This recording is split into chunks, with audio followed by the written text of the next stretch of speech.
On Friday, January 10th, 2003, 85-year-old Anna Mae Branson was standing in her bedroom closet on the second floor of her large home in Madisonville, Kentucky.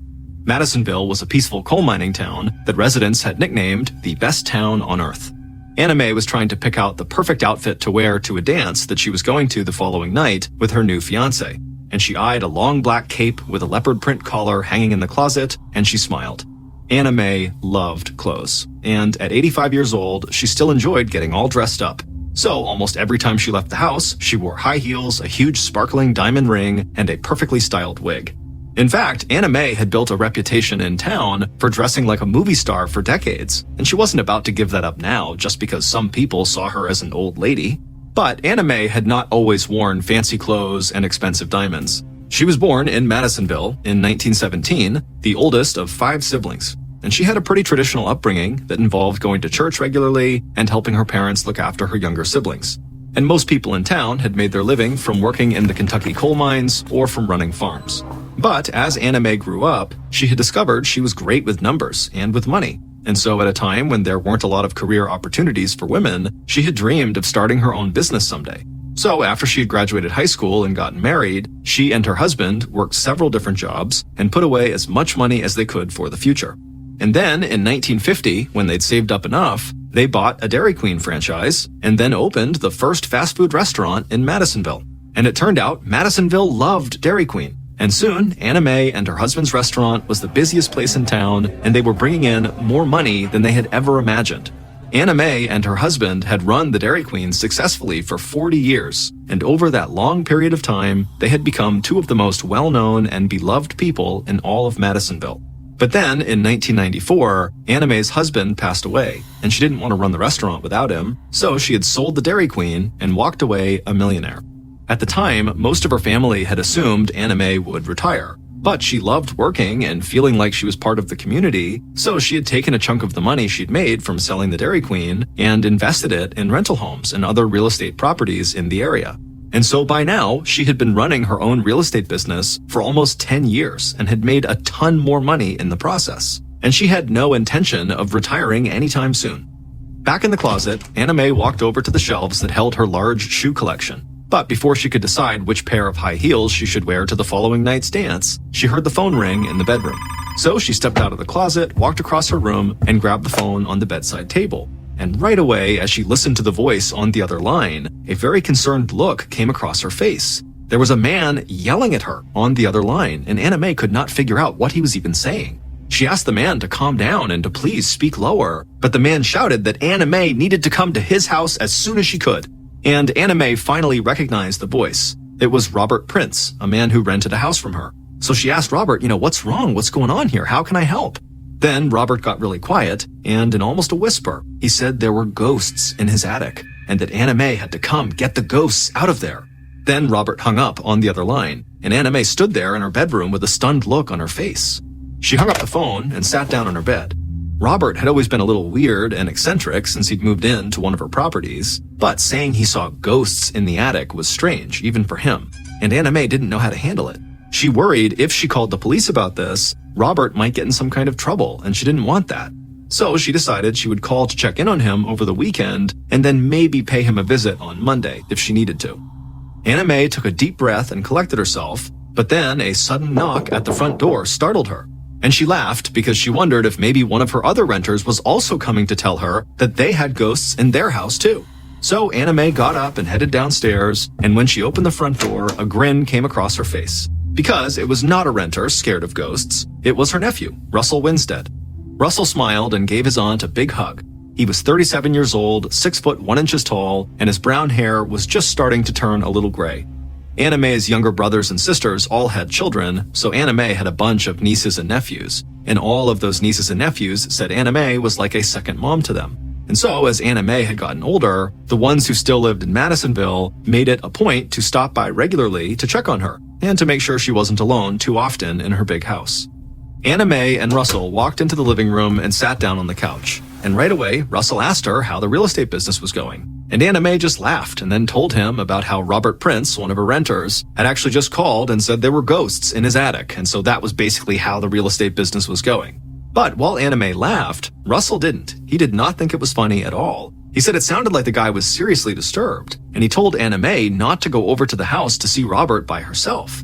He said if she really needed to see him, she should call him, Russell, or his dad, who was Anna Mae's youngest brother, and they would go with her. Anna Mae thanked Russell, but told him that really everything was fine, Robert Prince was harmless, and then she quickly changed the subject and asked how things were going with him. Russell filled her in on what his wife and kids were up to and said they'd all see her at church on Sunday night, and then he also talked a little bit about how his work as a mining engineer was going. And then, after they talked a little while longer, Russell said he better get home for dinner, so he stood up, gave his aunt another big hug, and walked out. Once Russell was gone, Anna Mae headed back upstairs into her closet to settle on an outfit for the big dance she was going to the next day. And then, later that night, as she got ready for bed, she thought again about that phone call from Robert, and suddenly it really wasn't funny to her. Much like Russell, she did think that, maybe something was wrong with Robert. Maybe he really was disturbed, and that she needed to be really careful with him and not be alone with him. But by the following night, Saturday night, Anna Mae had put Robert and the ghosts in his attic out of her mind because she was having the best time she'd had in months, dancing with her new fiancé in an outfit that made her look like a movie star. The next day, on Sunday, January 12th, so 2 days after Anna Mae got that call about ghosts from Robert Prince, she was attending evening services at the church that was right across the street from her house. And at around 7 p.m., the service ended, and Anna Mae went to the lobby to say hi to some of her friends. And as she was there, her nephew Russell, who had visited her a couple days earlier, along with his wife and their kids, came over to talk to her for a bit. A little while later, Anna Mae said goodnight to everyone, stepped outside, and walked across the street to her house. She was wearing a sweater, her diamond ring, and one of her capes. When she got home, Anna Mae walked through the living room and back to the kitchen. She took off her cape and draped it over a kitchen chair. Then she made herself some soup and sat down to eat.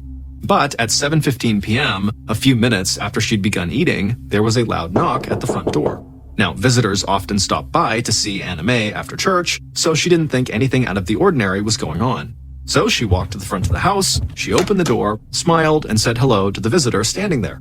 Then the visitor stepped inside, but Anna Mae didn't notice that they were hiding something behind their back. The visitor then took a deep breath and then told Anna Mae that they really needed her help big time. But after hearing what they wanted, Anna Mae shook her head and said she would not do what the visitor was asking her to do. And then suddenly the visitor's face turned red and they started shouting at Anna Mae. A look of fear crossed Anna Mae's face and she took a few steps back, but the visitor moved in closer to her, shouting even louder and showing her what they had hiding behind their back. It was a 2-foot, 1/2-inch metal breaker bar, which is like a large socket wrench used to tighten or loosen rusted bolts. The visitor held the breaker bar above their head and Anna Mae screamed. She held up her hands and tried to get the visitor to calm down, but they just kept on shouting. So Anna Mae finally turned around and moved as fast as she could through the living room, and then she rushed down a long hallway to a door that led into the basement. Anna Mae reached out and the doorknob rattled in her shaking hands, but she flung the door open, slammed it behind her, and started down the stairs into the basement away from this person.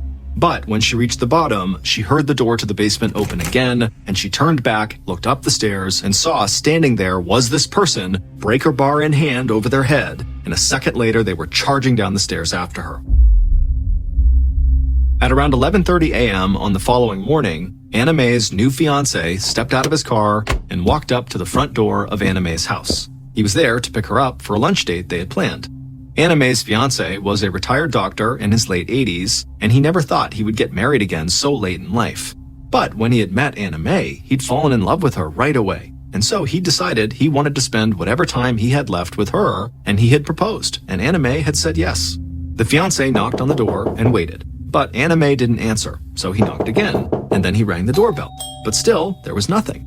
So he leaned in close to the door to try to hear if there was any movement inside, but the house was quiet.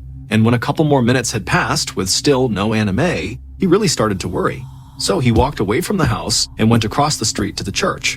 He walked into the church lobby and stepped into a small office where a woman was sitting behind a desk, and he said he was worried something was wrong with Anna Mae, and he asked the woman to call 911 and then to please call Anna Mae's brother, Earl. The woman knew Anna Mae and her family very well, and she said she would take care of it. The fiancé thanked her, and then quickly he rushed out of the church and walked back across the street to Anna Mae's house. And in a matter of minutes, an officer from the Madisonville Police Department and Anna Mae's brother, Earl, pulled up in front of the house. Earl and the officer stepped out of their cars and headed towards the front door. Earl was 67 years old, 18 years younger than his sister, and like his son Russell, he had made it a habit to check on Anna Mae whenever he could. Earl said hello to the officer and the fiancée, and then walked right to a small bush by the porch. He crouched down and grabbed the spare key he knew Anna Mae kept hidden under that bush. Then, with the key, he unlocked the door and let the officer and Anna Mae's fiancé inside. Once inside, all three men started calling out for Anna Mae, but they got no response, so they split up. The officer headed upstairs, the fiancé went to the kitchen, and Earl walked through the living room. They were all concerned Anna Mae had possibly fallen and maybe been knocked unconscious, and Earl was worried that the fall could have taken place sometime the night before, and so she might have been out cold or injured for a long time. Earl called out for his sister again, but he still didn't get a response. So he walked down the hall to the basement door. Then he opened the door, turned on the light, and walked down the stairs. But when he got halfway down the stairs and looked at the floor below him, he screamed. Earl shook his head and he hoped that what he was looking at was some kind of nightmare or hallucination, but it was real, and he couldn't believe it. Anna Mae's body was lying on a rug on the basement floor. She was covered in blood, and her sweater and the shirt she'd been wearing under it were torn to shreds. Earl didn't know what had happened, but he knew this was not the result of a fall. Earl rushed down the rest of the stairs and stood over his sister's broken body. Tears started running down his cheeks, and he felt like he'd gotten the wind knocked out of him. Anna Mae had been about 18 when Earl was born, and she had always been protective of her youngest brother. And even when Earl was an adult with children of his own, Anna Mae had always looked out for Earl's family and helped them in any way she could. In the basement, Earl heard footsteps on the stairs.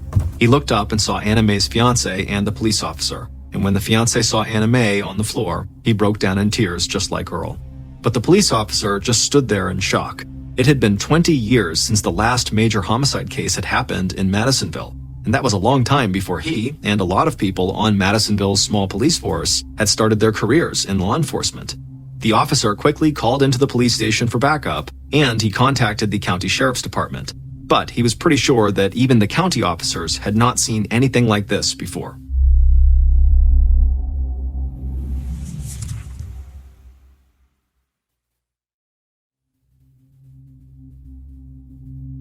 A few minutes after the call went out to the police and the sheriff's departments, Officer Kelly Rager of the Madisonville Police parked her cruiser in front of Anna Mae's house. She stepped outside and right away felt a chill run through her body. Winter temperatures had dropped below 40 degrees Fahrenheit, but it wasn't the weather Rager was feeling. She was shaken because she knew the woman who had lived in this large two-story house. Officer Rager's mom and Anna Mae had been friends for years, and like so many people in Madisonville, Rager had looked up to Anna Mae. And she thought Anna Mae was an inspiration to people, and especially to women who wanted to pursue a career that some others thought women had no business doing. Officer Rager walked towards the front door and heard a car screech to a stop behind her. She turned around and saw Detective Scott Troutman from the Hopkins County Sheriff's Department step out of his car and walk towards her. The two young investigators greeted each other and talked briefly. They both knew they were coming to the scene of a homicide. And even though Troutman did not have a personal connection to the victim like Rager did, he knew how well loved Anna Mae and her family were throughout the area. So Troutman understood that this case was going to affect the entire community. The investigators walked into the house together and saw Earl and Anna Mae's fiancé sitting in the living room with the first officer who had arrived on the scene. All three of them looked like they were still in shock. Detective Troutman crossed over to Earl and the fiancé and told them how sorry he was, and then he asked if they wouldn't mind walking him through what had happened earlier that morning. And they both gave him an account of how they'd gotten to the house and how they'd found Anna Mae's body in the basement. Troutman thanked them for their time and told them investigators would follow up with them soon. Then he and Rager headed to the basement. Anna Mae had converted the basement almost into a small apartment. There was a living room with a comfortable couch, a bathroom with a shower in it, a washer and a dryer, and a small refrigerator and freezer. And when the investigators stepped into that basement, they saw Anna Mae lying face down on a rug in front of the couch. But something immediately stood out to both of them. There was a pool of blood around Anna Mae's body, but other than that, the basement looked totally clean. There was no blood spatter on the walls, the floor, or the stairs. The investigators knew they would have to do a thorough search of the basement, but at first glance, it looked like whoever had killed Anna Mae had taken the time to wipe down the entire crime scene. Detective Troutman did a walkthrough of the basement while Officer Rager crouched down on the floor next to Anna Mae's body to look more closely at the wounds. It was hard for her to concentrate because she couldn't understand how any human being could do something like this to a defenseless 85-year-old woman. But she took a deep breath and tried to leave her personal feelings aside and focused on finding evidence. and one of the first things she noticed was that Anna Mae was still wearing her large, expensive diamond ring. To Rager, this all but ruled out the murder being the result of a robbery, because why would a robber leave behind such an obvious, expensive piece of jewelry? Then Troutman called Rager over to him. He was down on one knee, leaning in close to the small freezer that was pushed up against one of the walls. So Rager stood up and walked away from the body, then she crouched down too next to Troutman, and he pointed out 2 streaks of blood on the freezer, the only blood he'd found in the basement other than the blood right around Anna Mae. And Troutman told Rager that he thought there was something interesting about these streaks of blood. The streaks looked entirely different from each other. Troutman was not a blood spatter expert, but his first thought was that the 2 patterns had been made by 2 different weapons. And the idea that the killer took the time to use 2 separate weapons made him think they must have really wanted to inflict as much pain as possible, or that they had had a mental break and had gone into some kind of frenzied attack. And then, not long after the discovery of these unique blood streaks on the freezer, forensics experts from the county arrived, and they confirmed Troutman's hunch. They said 2 weapons had been used in the attack on Anna Mae. And they also confirmed that someone had cleaned the crime scene, but must have just missed the marks on the freezer.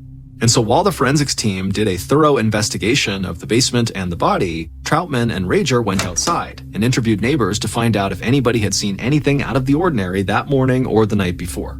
But the only information they got was that one neighbor thought she might have seen a truck parked in front of Anna Mae's house on Sunday night, but she couldn't remember the make and model of the truck. So by the time the investigators left the scene later that day, they really did not have much to go on.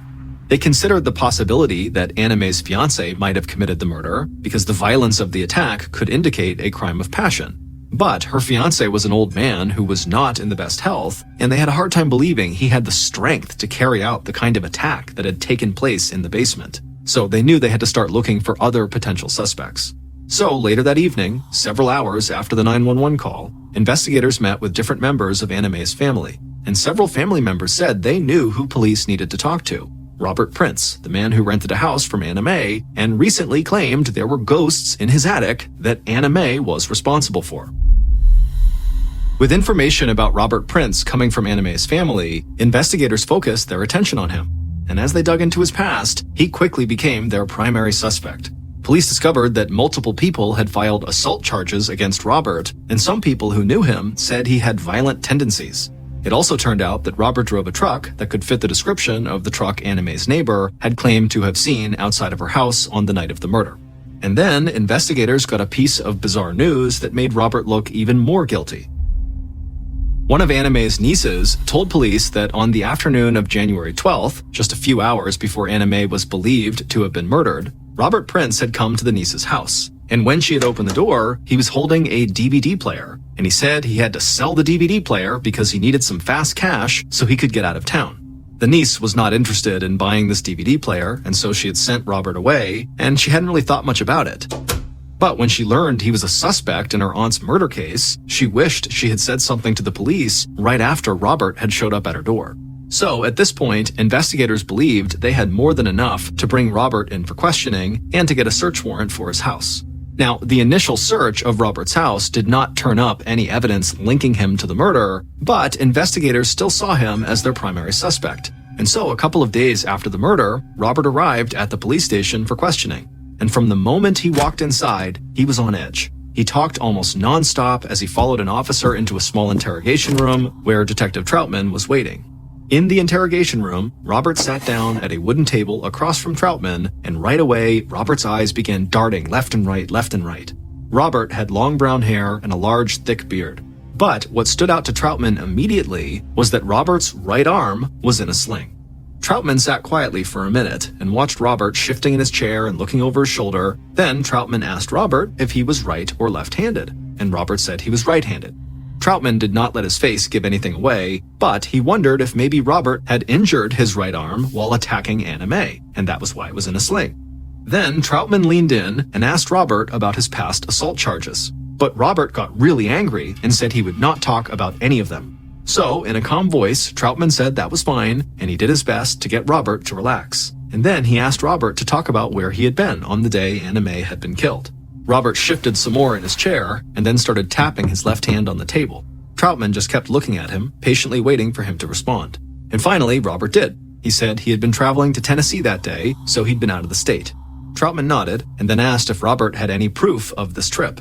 Robert tapped on the table even louder and looked around the room some more. Then he faced Troutman and he said he'd stopped at a convenience store in a small town in Tennessee and that someone from that store might remember him. Troutman knew Robert was acting very strange and suspicious, but the detective was not ready to totally condemn the man just because of odd behavior in an interrogation room, a place where lots of people, guilty and innocent, can act very strange. Troutman knew it would take some time, but he was confident he could track down that convenience store Robert had mentioned in Tennessee and find out if anyone had seen Robert there on the day of Anna Mae's murder. And so, for the time, police would keep Robert at the top of their suspect list, but they didn't have enough evidence to actually hold him. So they told him not to leave town, but he was allowed to go. And over the next few days, while they looked into Robert's alibi, investigators tried to expand their suspect list. But even though the investigation was really just getting started, Anna Mae's family was already worried that law enforcement was not moving fast enough. On Friday, January 17th, 4 days after Anna Mae's body had been discovered, friends and family attended Anna Mae's wake, and the wake gave them all a chance to share stories about how much Anna Mae had meant to all of them. And after the wake, Anna Mae's brothers and sisters and their kids went to Earl's house. They sat together in the living room and talked about some of their favorite memories of Anna Mae.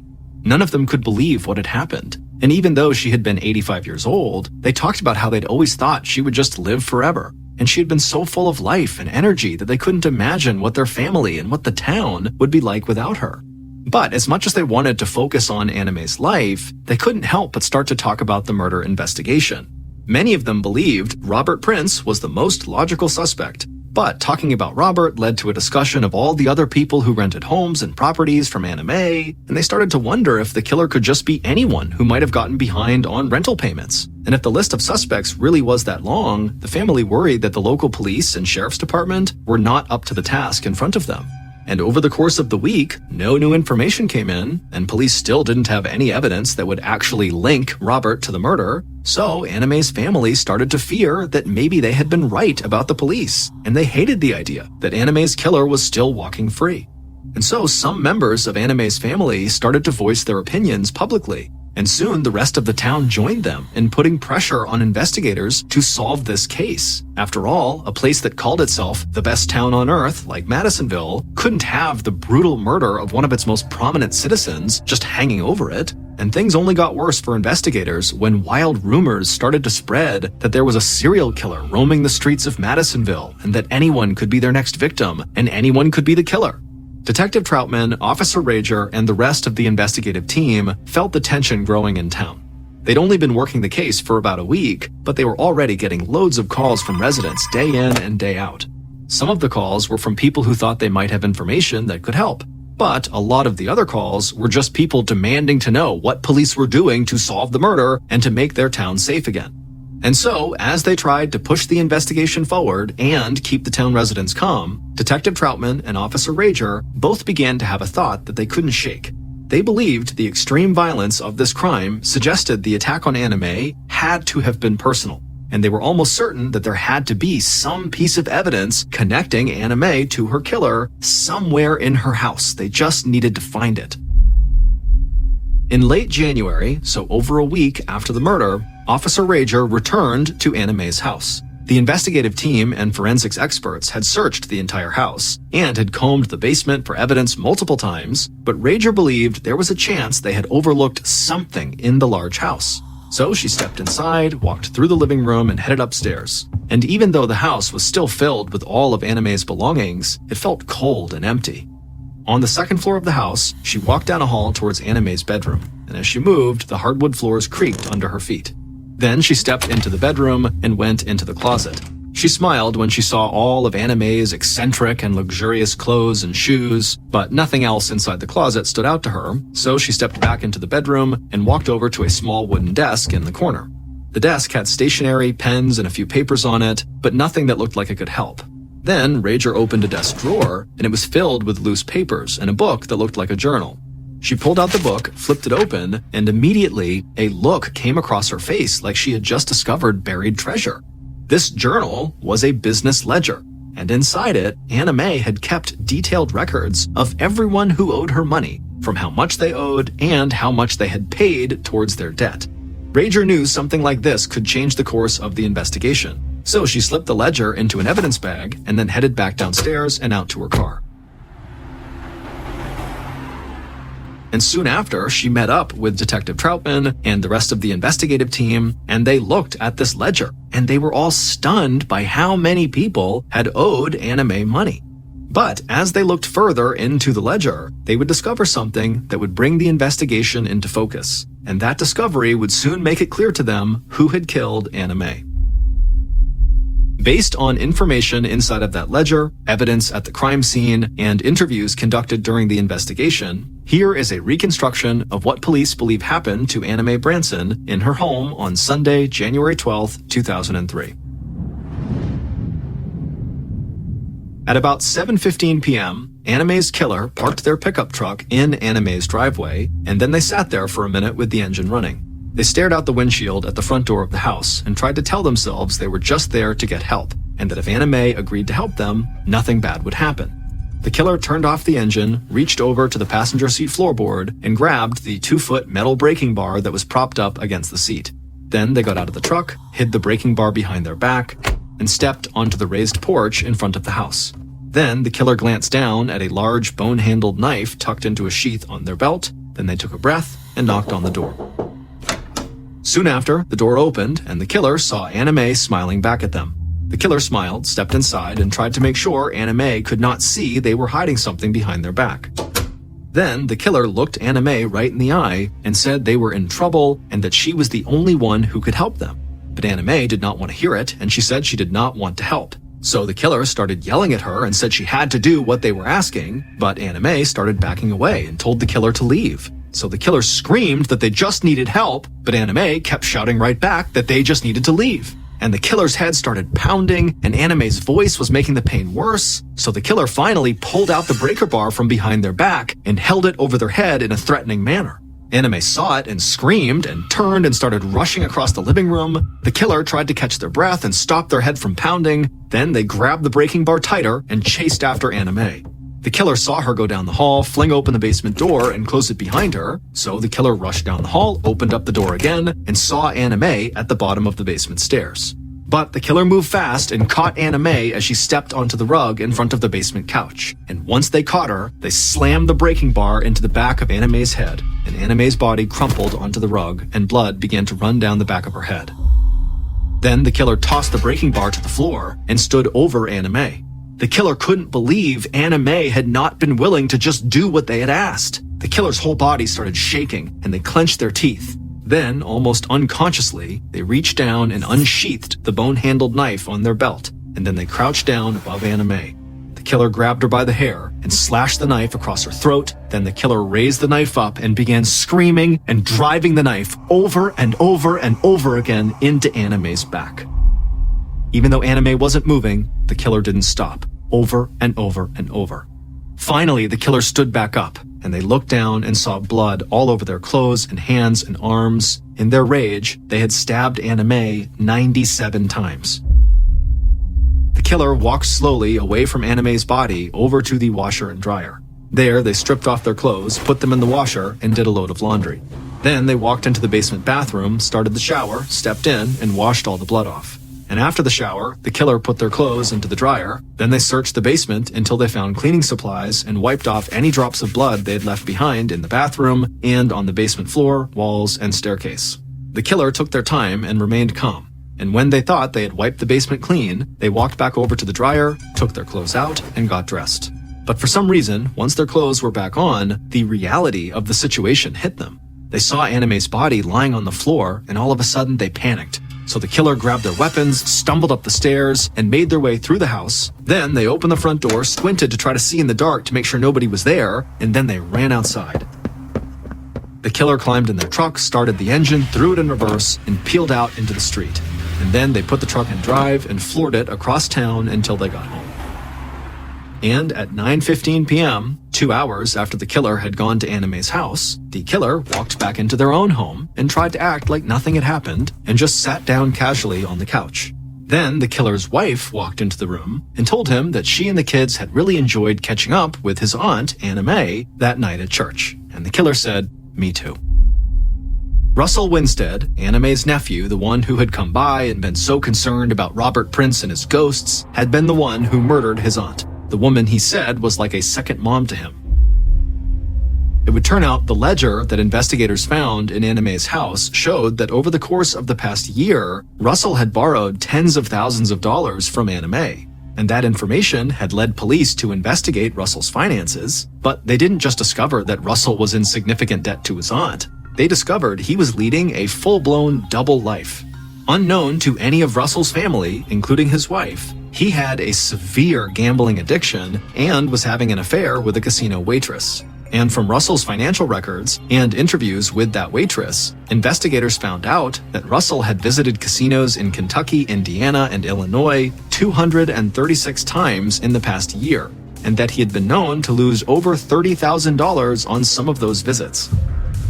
And when Russell's gambling losses started to affect his family and his everyday life, he had turned to his rich aunt, Anna Mae, for help. But he had told her the money he needed to borrow from her was for mining equipment.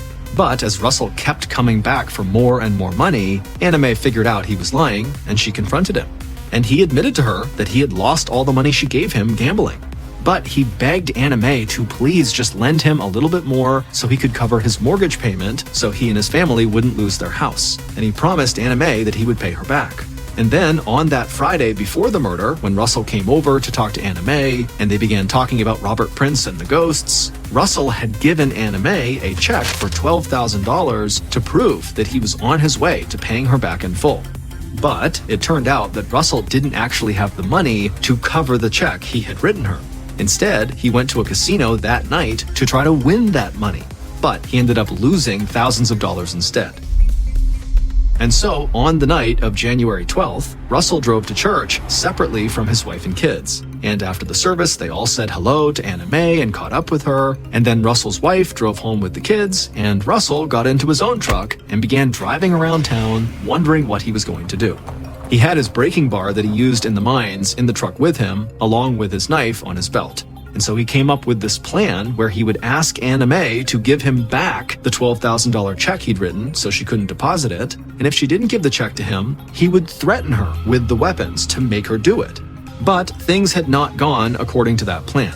And when Russell arrived at his aunt's house with his breaker behind his back and his knife on his hip and demanded his aunt give him back the check that he had written her, Anna Mae said no, and she told him she was going to tell Russell's wife about his gambling problem and about all the money she had loaned him that he had lost gambling. And when Russell heard that, he flew into a blind rage, and he chased Anna Mae down into the basement and attacked her so violently that the majority of the wounds she suffered were inflicted after she was already dead. It would take months for the investigation to compile all of their evidence against Russell. But in June of 2003, over 4 months after the murder, they were ready to arrest him. But when authorities moved in on Russell's house, they discovered he had fled the country to Costa Rica, and they learned that Russell's father, Earl, was sending money he had inherited from his sister, Anna Mae, the woman Russell had murdered, to financially support Russell in Costa Rica. But with the assistance of Costa Rican authorities, U.S. federal agents were able to track Russell down, and he was arrested in Costa Rica, walking out of a casino. Russell was extradited to the United States, convicted of murder, and given 2 sentences of 25 years to life with a chance for parole in 2049. Earl would plead guilty to hindering apprehension, and he was given 2 years of probation. Anna Mae Branson is buried in Kentucky, and her family and members of the community still visit her grave often over 20 years after her death.